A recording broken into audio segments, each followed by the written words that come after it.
Are you a late bloomer? Have you felt like everyone else figured things out before you did? Yeah, me too. But guess what? I'm 80 and I'm still learning. Are you an introvert like me?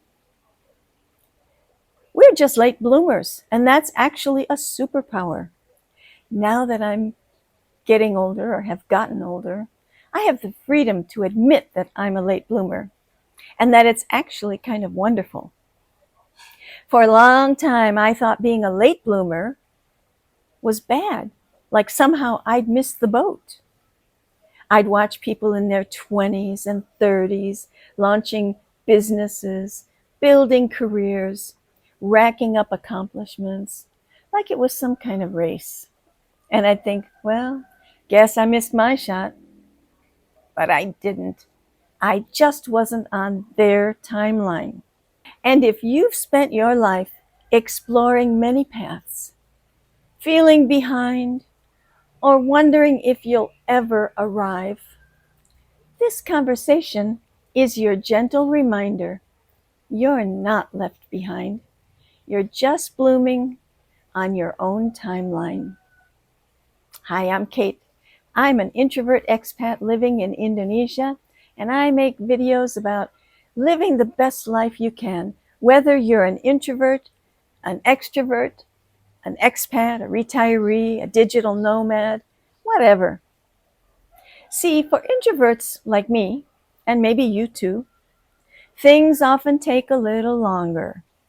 Not because we're lazy or stupid or unmotivated, but because we wait until something feels right. And sometimes the right thing doesn't show up until our 50s, 60s, or even later. I didn't become a tour director until I was in my mid-50s.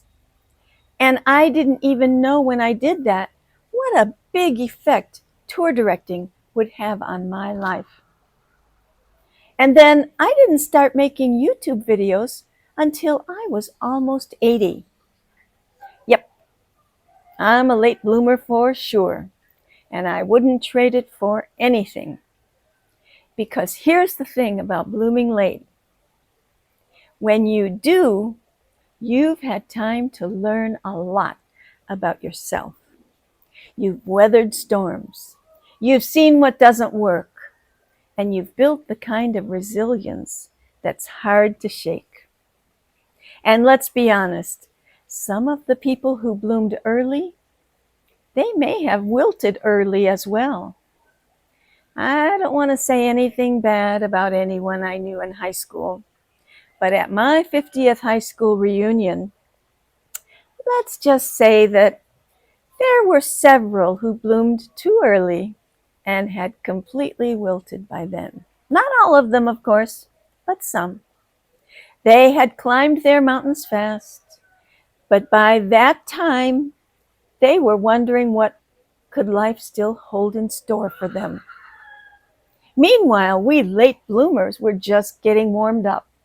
There has long been an obsession with youth. Maybe it's always been that way. I don't know. I can only talk about what I've seen in my lifetime.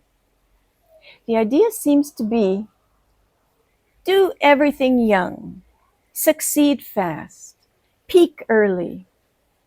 But the truth is, most of us don't hit our personal peak in our 20s. A lot of us aren't even sure who we are in our 20s. I know I certainly didn't. And that's where introversion comes in. We often take longer to figure out what we want because we're not performing for others. We're not chasing external approval. We're trying to listen to ourselves and do what makes sense for ourselves. That takes time. Time to learn, time to try, time to fail, time to wander through what I call the bright, shiny object phase, where you bounce from one interest to another, collecting experiences like a magpie. I did that for a long time. And I wondered if I'd ever settle down into something that felt like me. Have you been doing the same thing? Bouncing around? That delay in figuring things out isn't wasted time. It's foundational. It's when you finally recognize what it is that makes you happy and you develop a strength that will continue as you grow into the person you really are, that you really want to be.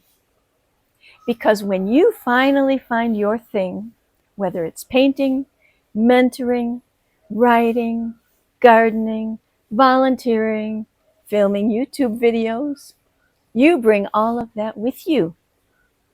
Every twist and turn, every dabble, every so-called detour.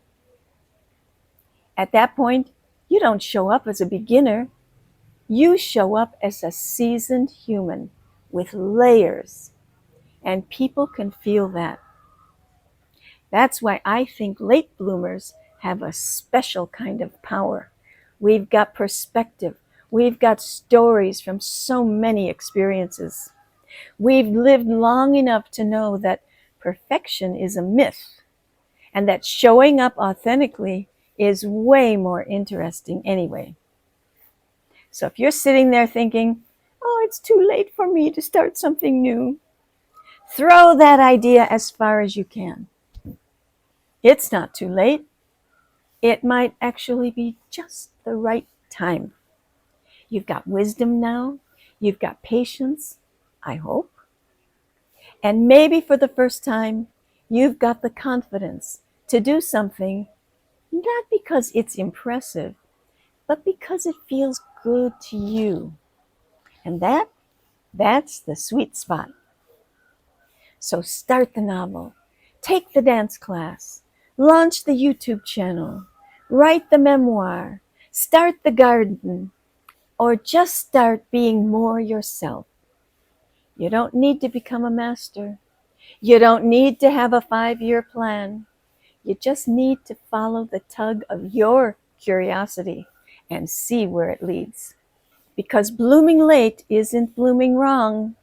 It's blooming when you're ready. And that just might be the most powerful kind of blooming there is. So here's to us, the introverted late bloomers, the quietly curious, the ones who take the scenic route to the destination. We're not behind. We're just getting started and looking forward to more adventure and learning how to be the exact person we want to be. I know I've still got tons to experience and learn, but that's why my future looks so interesting to me. Thanks for sharing this time with me. I hope you'll leave a comment below. YouTube will be very happy if you put a comment down there. But even more important, I love hearing about your experiences. So thanks a lot. See you next time. Bye.